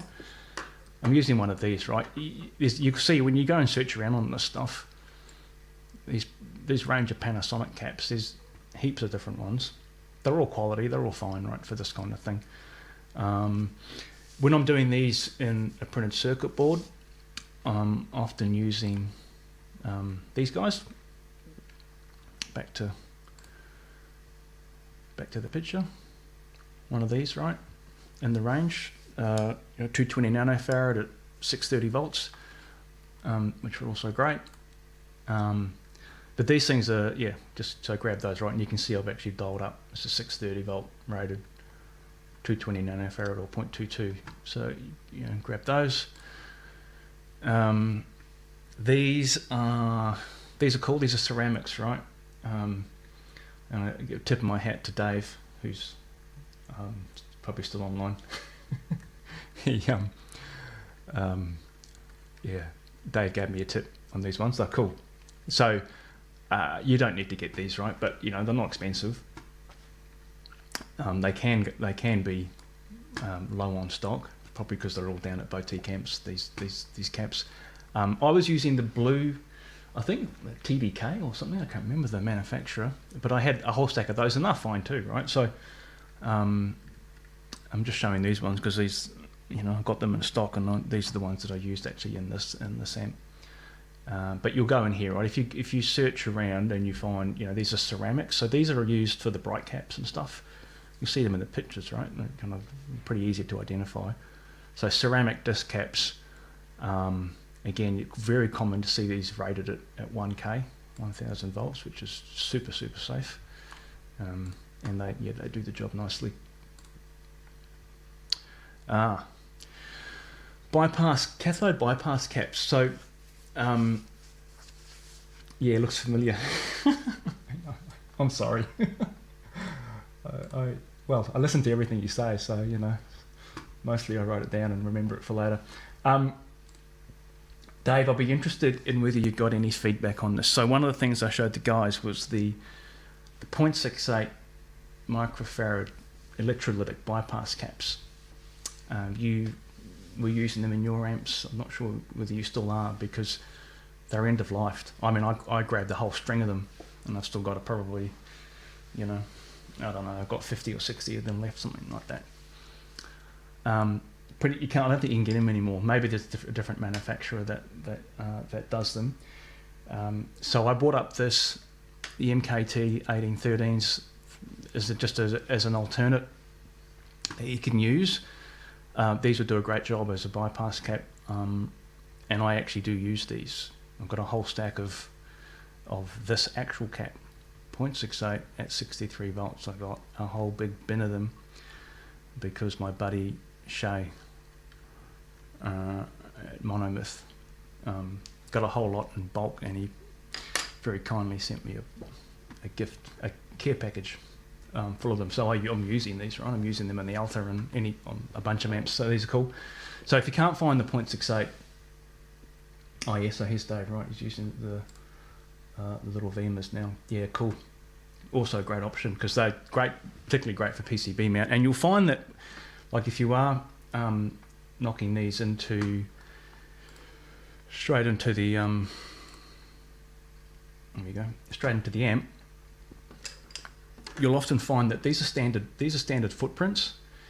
So like that 22 0.0022 microfarad first coupler, that actually fits straight into the footprint that's there, for example, right? And you'll find that these caps are often at standard sizes. So unfortunately, you can see though with these bypass caps in the origin, these cathode bypass caps, they are set up for those little electrolytics. But you can use a radial cap. You just got to bend it over and improvise. Or maybe we can find one of these VMer caps that actually has the the leg spacing to be the same as that, which would be pretty handy. Right, what's next on the list here? The old CCF 60s. So these are the resistors. So I use standard carbon film 1 watts mostly in my amps. The Alpha and all that all throughout. But these are cool. These are you'll see them in the in the mod, right? And as I said, I'll throw up the detailed pictures of all the stuff on the website. But these are used quite extensively in a range of modern amps. I call them the little bumblebee caps because they look like bumblebees. The 5-band, right? So they're super precise. And you'll see these in SLOs, you'll see them in a bunch of SIR amps, a whole range of stuff. They're cool, I really like them. The reason I use them in this mod is not because of sound or anything like that. I use them because the legs are thin, right? They're rated, it's a 1 watt. They call them half watts here, right? But they're rated to 1 watt. They're safe to use in an amp. You can use them for plate resistors or whatever, it's fine. Maybe not, don't use them for a B+ drop-in resistor, but anywhere else they're safe. But yeah, so getting, you know, once you pulled a component out on this PC board and you're cleaning up the hole, you know, the last thing you want is a big fat, you know, 1 watt carbon film resistor with a pretty fat lead or leg, and you're struggling to get it through the hole so you can solder the thing in, right? These guys have nice, just a little bit thinner, so they're just heaps easier to work with. So that's the part. Go to the series, right, and then grab what you need. Just get the 1 watt ones, and they have all the values under the sun. And finally, these are the zeners. As I said, you can tune this, right? You can use whatever you like, depending on kind of what sound you're going for. I use 20 watt in this amp because, you know, I spoke with the customer when he dropped the Origin off and asked him what his favourite sound was, you know, what kind of tone are you going for, and he said, I want Ride the Lightning. I said, okay, cool, we could do that. You know, if he described something more modern, then I probably would have gone something lower here. I might have settled on a 12 volt or a 15 volt zeners. But you know, as I said before, you can control, or you can play with the amount of compression with the zeners in conjunction with how much gain you've got in the preamp, because you don't necessarily want heaps of gain in the preamp and really a small value zeners, because it'd just be, she just gets too, for me anyway, too compressed and a bit out of control.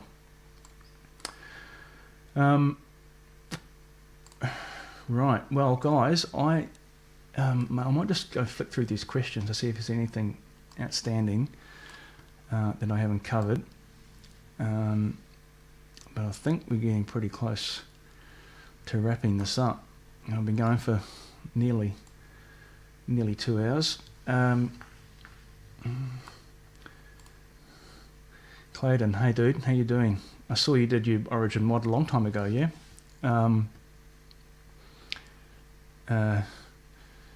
Yeah, is that the second one you did? I can't remember. I can't remember whether you did that. That was the first mod you did, or whether you did the kind of, you know, 800 mod to the Origin 20. That was the first one. I can't remember, but I know you've got a I remember. I think I've got this right. A clip of you playing with your Frankie. Sounds about right.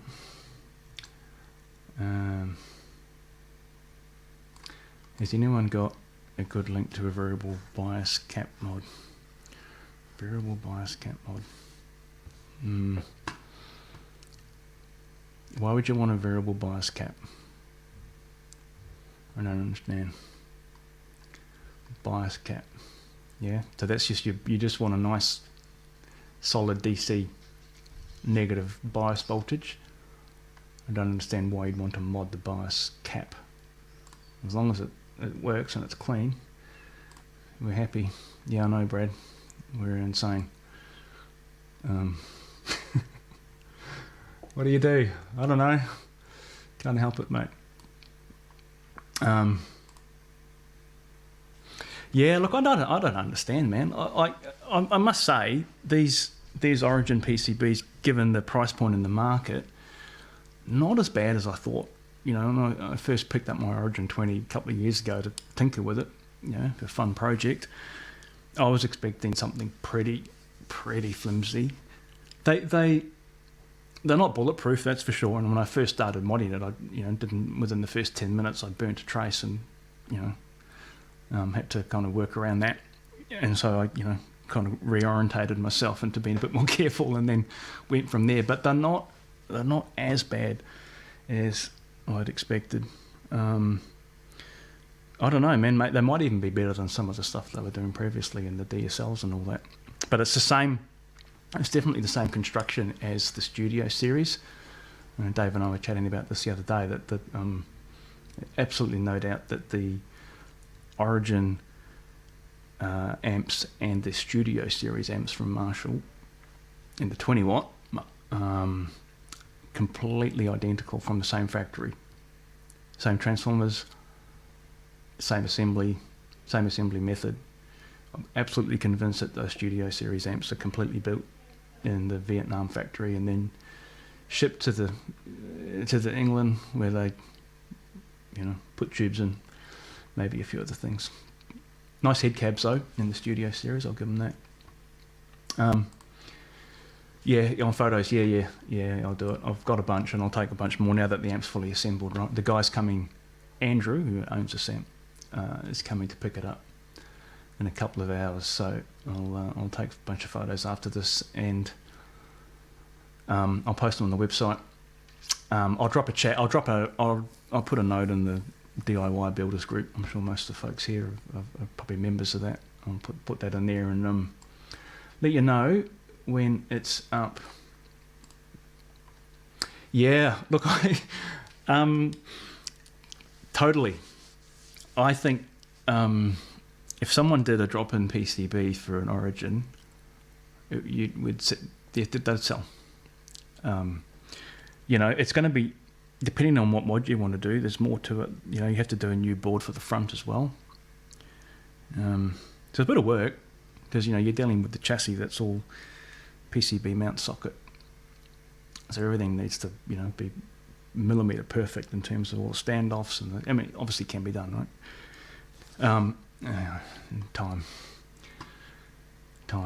Someone should do it. I know Alex Catlow, he's on here. He had a bit of a crack at it. I'm not sure how far you went, Alex.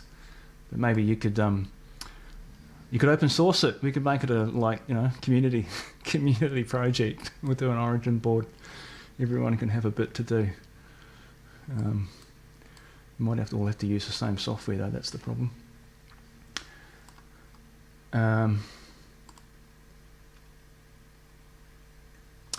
Yeah. So that 1500, Andrew, the 1500 picofarad. That's off the input to the gain 1 to ground. So that's controlling the top end, and then my bright cap was 1200 picofarad, which is the switchable bright, I think. Yeah. And I apologise. I think earlier I was saying the other way around. Yes, I think I showed that. You got to drill. You got to get your drill and cut out that trace. Otherwise, the tilt circuit will still be kind of there, and you'll get unpredictable things happening. Yeah, totally, Brad. Mate, I tell you, I could not, when I got that bloody Origin, the first one, and there was actually a guy, was it on Gear Page? Maybe, or Amp Garage, I don't know. Jason Fieldhouse, I'll give him due credit.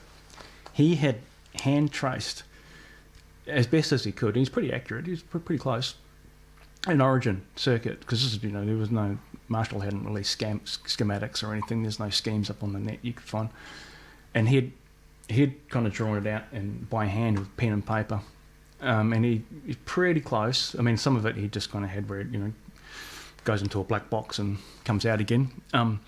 But it was a bit of a help because I looked at that and I was able to realise that the amp was using V2 for the effects loop, and we know what happens then, right? I figured out how to kind of repurpose that into the circuit. So why they released this amp and made it look like a Plexi, because it does, and the market definitely selling them because it looks like a Plexi, and not even make the circuit anything close to a Plexi is beyond me.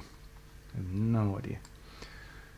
It's like the R&D teams were doing this in complete isolation of the guys that were doing the Studio Series amps, because they are genuine vintage circuits, right? They're the real deal.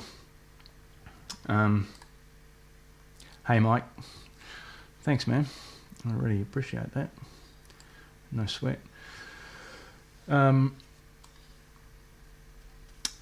else we got here? So Dave, Brad, hey guys. Look, I find that range of those Panasonics, because I use those in the FX loop boards as well, right? Those are a range of different Panasonic ones that I've tried a few different ones over the journey, and they're all pretty good. So the thing to look for, of course, is lead spacing, particularly when you're dealing with a PCB and a PCB amp. Measure the lead spacing for the component, on the board, and then check it. When you look at the Mauser sites, right, it's got lead spacing, and so you obviously you could do the value, voltage, and all the usual shit, but lead spacing is the key thing to check out.